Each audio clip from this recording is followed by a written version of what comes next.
जानकी जीवन स्मरण जय जय राम पार्वती पते हर हर महादेव पुंडलीक वरदा हरि विठ्ठल श्री अनंत कोटी ब्रह्मांड नायक राजाधिराज सच्चिदानंद सद्गुरु श्री ब्रह्मचैतन्य महाराज की जय. आपण श्री महाराजांच्या सेवेमध्ये संत श्री निवृत्तीनाथ यांनी रचलेला हरिपाठ पाहतोय. कालपर्यंत 4 अभंग पाहून झाले. आज आपण 5वा अभंग पाहूया.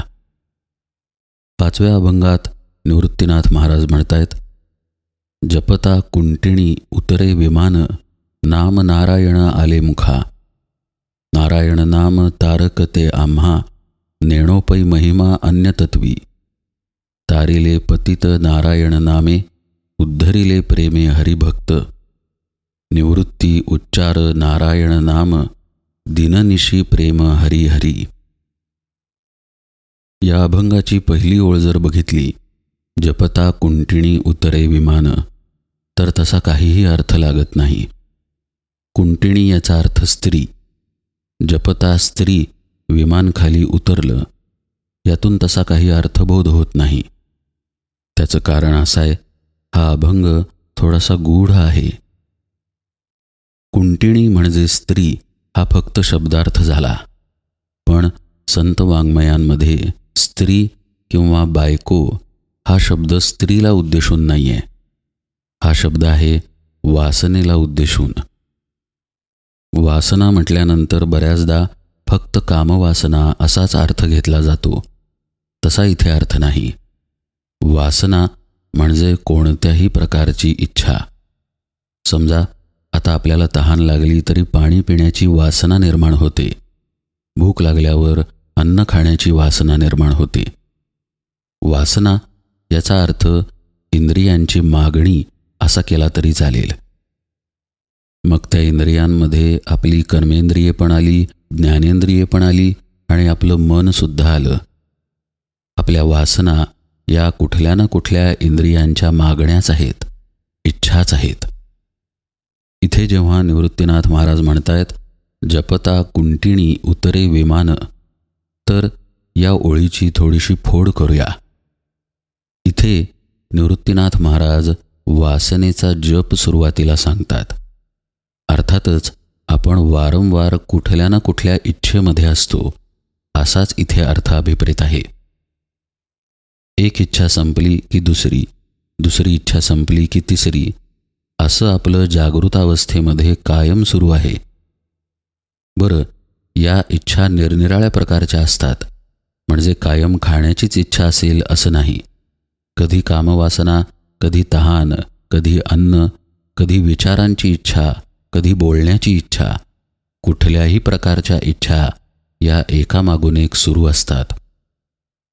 यामध्ये आणखी एक गंमत अशी आहे की समजा मला अन्नाची इच्छा निर्माण झाली.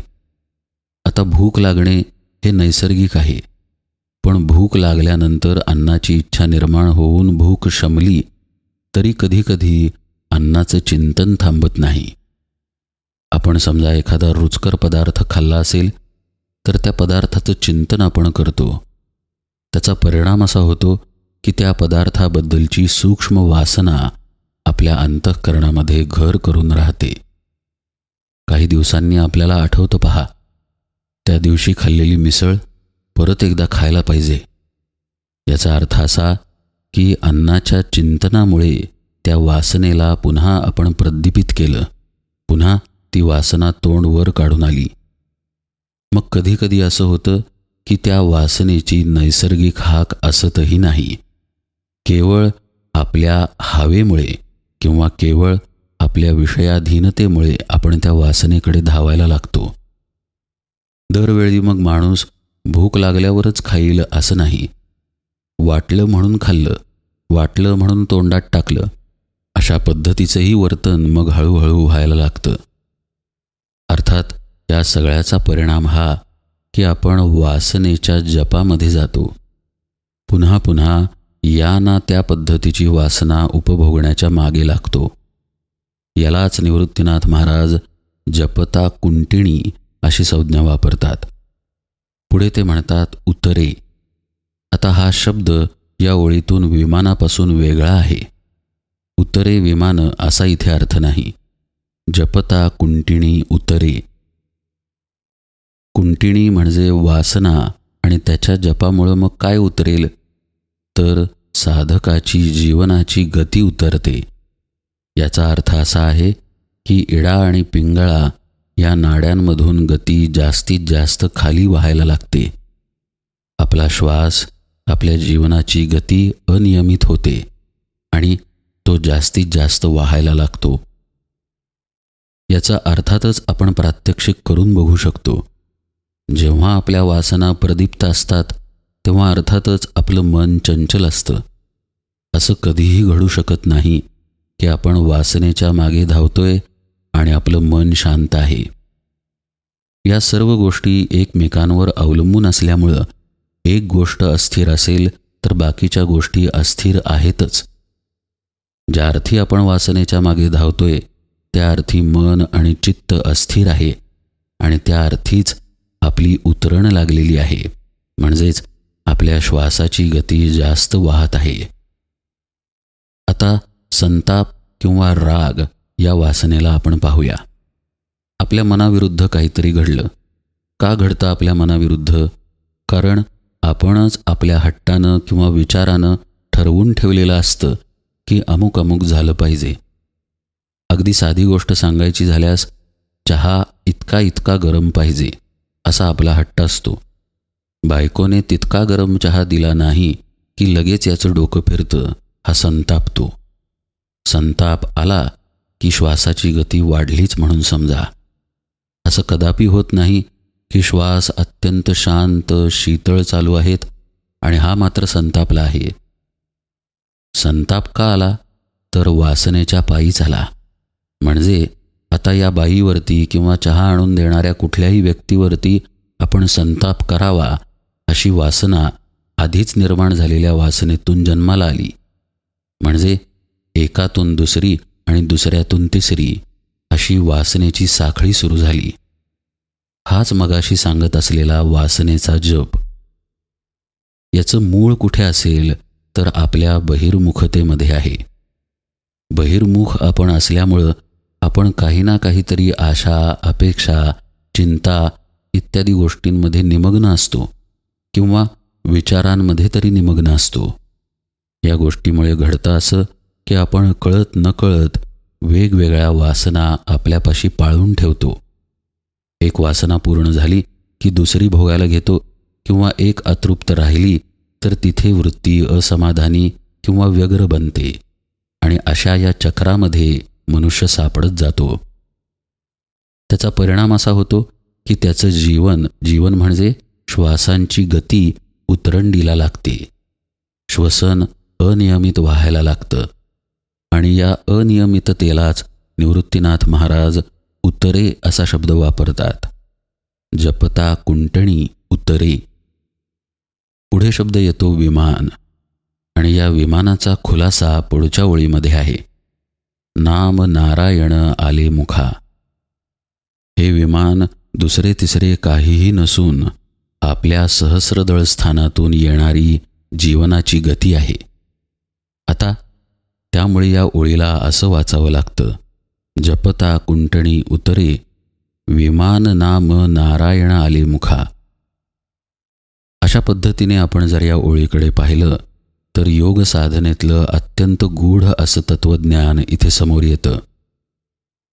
दासराम महाराज सांगतात, आपल्या मूलाधार चक्रापासून आज्ञाचक्रापर्यंत एक जीवनाची गती वाहत असते. ती आज्ञाचक्राला स्थिर होते आणि पुन्हा खाली जाते. तसेच दुसरी गती सहस्रदळ स्थानामधून आपल्या भ्रूमध्यापर्यंत येते आणि पुन्हा परत जाते. ही जी सहस्रदळ स्थानातून भ्रूमध्यापर्यंत म्हणजे आज्ञाचक्रापर्यंत जी गती येते त्याला विमान अशी संज्ञा आहे. हे विमान कायम येत असते आणि आपल्या मूलाधार चक्रापासूनची गतीसुद्धा भ्रूमध्यापर्यंत कायम येत असते. म्हणजे आता पहा, आपल्या मूलाधारापासून आज्ञाचक्रापर्यंत एक गती ये जा करत आहे आणि दुसरी गती सहस्रदळ स्थानापासून आज्ञाचक्रापर्यंत ये जा करत आहे. पण या दोन गतींचा एकमेकांशी मेळ असत नाही. तो मेळ अशासाठी असत नाही कारण आपलं जीवन बहिर्मुख असतं, वासनांच्या मागे, विषयांच्या मागे धावत असतं.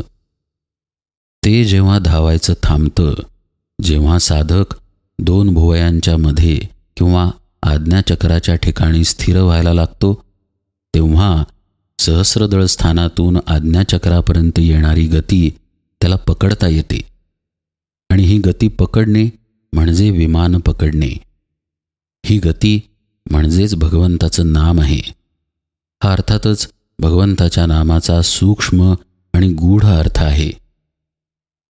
ही जी गती सहस्रदळ स्थानापासून भ्रूमध्यापर्यंत येत आहे, त्याच्याशी साधकाला तादात्म्य पावायचा अभ्यास करावा लागतो. हा ध्यान साधनेतील अत्यंत खोल मार्ग आहे.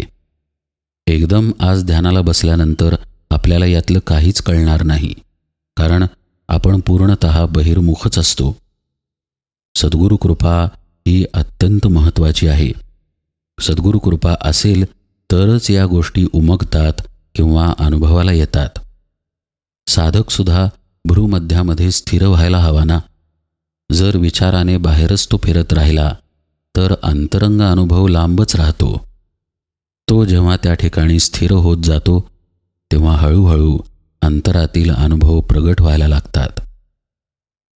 निवृत्तीनाथ महाराज म्हणतायत, विमान नाम नारायण. हे विमान काय आहे तर भगवंताचं नाम आहे आणि तोच नारायण आहे. म्हणजे आता पहा, नारायण गरुडावरती बसून मला न्यायला आला अशा अर्थाचे तुकाराम महाराजांचे अभंग आहेत. ते साधनेतलं किती मोठं गूढ सांगतात पहा. असं विमान म्हणजे भगवंतच स्वतः खाली येतो असं निवृत्तीनाथ महाराज म्हणतायत. पण हे घडण्यासाठी कुंटणीचा म्हणजेच वासनेचा जप थांबायला पाहिजे. आपल्या इच्छा, कामना शांत व्हायला पाहिजेत. मन स्थिर व्हायला पाहिजे. चित्त स्थिर होऊन शुद्ध व्हायला पाहिजे. हे जर घडलं तर या विमान नाम नारायणाचा आपल्याला अनुभव येईल आणि यालाच मुखात भगवंताचे नाम येणे असं म्हणतात. आता पूर्ण ओळ पुन्हा एकदा पहा. जपता कुंटिणी उतरे विमान, नाम नारायण आले मुखा. ज्याप्रमाणे एका म्यान्यात दोन तलवारी राहू शकत नाहीत, त्याचप्रमाणे जर आपल्यामध्ये वासना असतील, इच्छा असतील, तर तिथे भगवंताचं प्रेम, भगवंताचं नाम आणि पर्यायानं भगवंत तरी कसा राहणार? त्याला तिथे राहायला रिकामी जागा नको का? आपल्या अहंकाराने, आपल्या देहबुद्धीने आपण तिथली जागा व्यापून ठेवलेली आहे. बरं, हे सगळं आपणच आपल्या कल्पनेनं केलं आहे. वस्तुतः ती भगवंताचीच जागा आहे. तर ती रिकामी करून त्याला देणे हीच खरी म्हणजे साधना आहे. ती रिकामी झाली की तिथे भगवंत अधिष्ठित आहेतच. पुढे निवृत्तीनाथ महाराज म्हणतात, नारायण नाम तारकते आम्हा, नेणोपई महिमा अन्यतत्वी. आणखी काहीही मला माहीत नाही असं निवृत्तीनाथ महाराज म्हणतात. इथं नारायण नाम याचा अर्थ सद्गुरूंकडून मिळालेली साधना.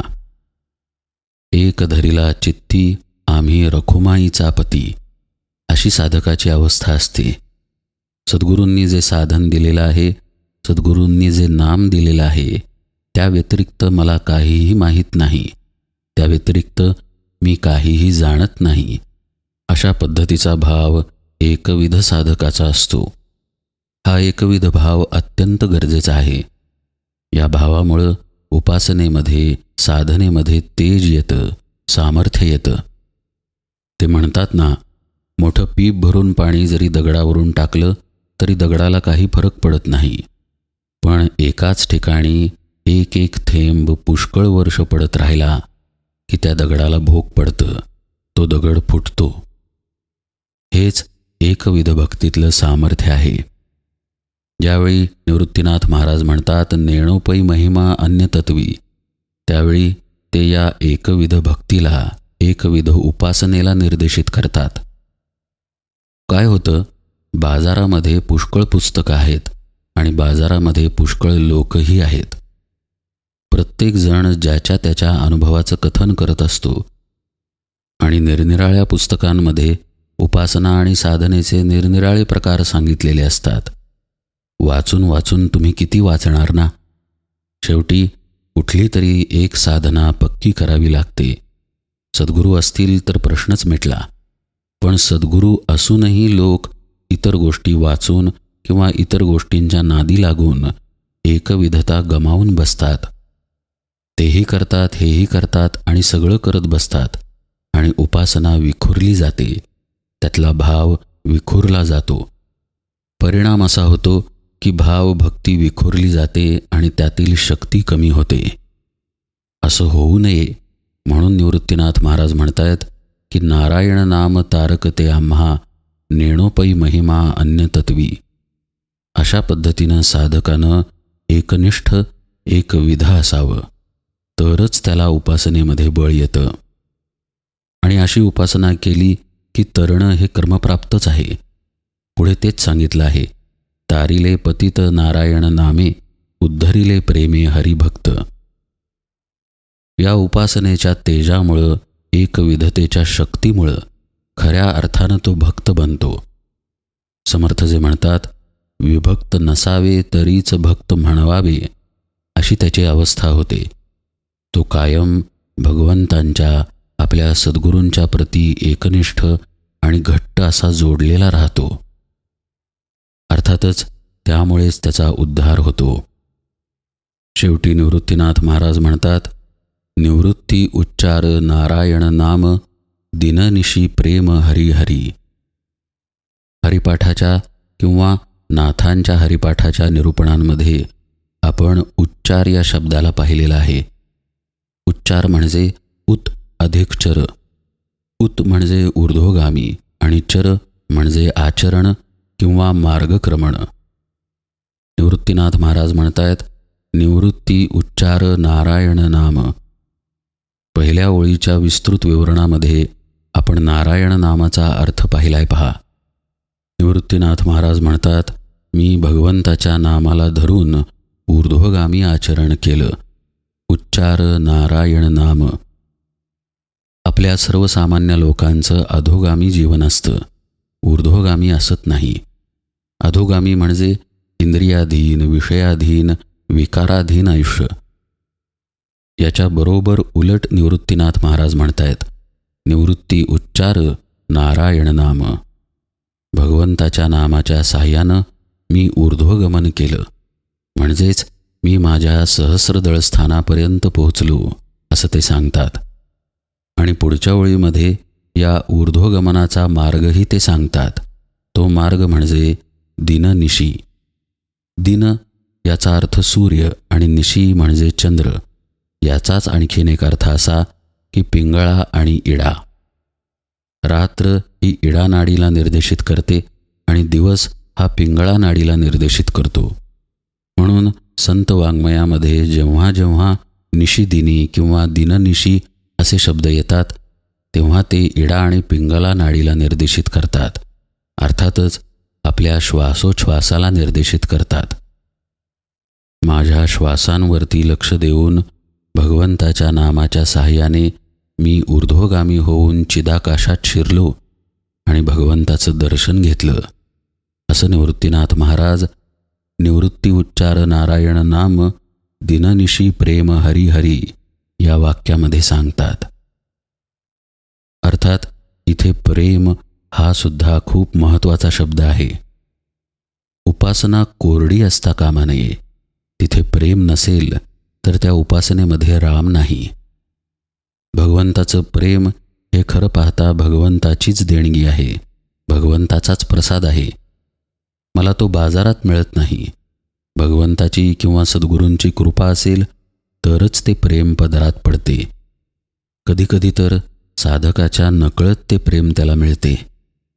हे प्रेम ज्याला मिळाले तो भाग्यवान खरा. आणि असेच निवृत्तीनाथ महाराज आहेत. आणि म्हणूनच ते म्हणतात, दिननिशी प्रेम हरी हरी. नुसता भगवंताला प्राप्त झालो नाही तर त्याला प्रेमानं जवळ केलं. असा हा अलौकिक 5वा अभंग आहे. निरूपणामध्ये कदाचित तो जटिल वाटेल. पहिली ओळच तशी आहे, थोडीशी गूढ अशी आहे. पण जर हळूहळू शांतपणे ऐकलं किंवा पुन्हा पुन्हा ऐकलं तर त्याचा अर्थ नक्की उलगडत जाईल. असो, इथे या 5व्या अभंगाच्या निरूपणाला विराम देतो. जानकी जीवन स्मरण जय जय राम.